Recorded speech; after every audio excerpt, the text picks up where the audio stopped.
In this video, I'm going to show you how to fix ADP mobile app not working. First, you want to head over to your Play Store and make sure that your app is up to date. If you see an update button instead of the open right here, you just want to update the app.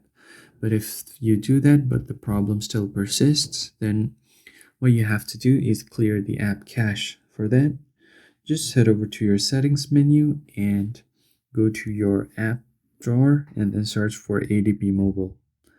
Once you do that, just go to your storage and clear cache.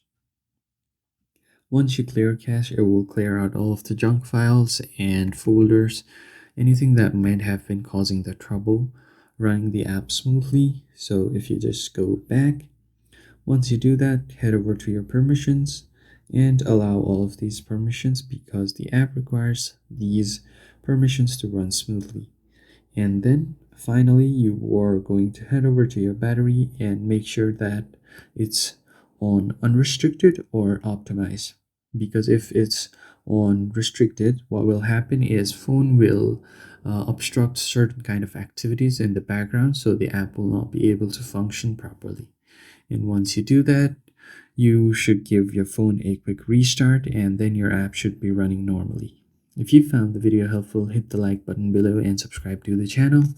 I will see you guys on the next video.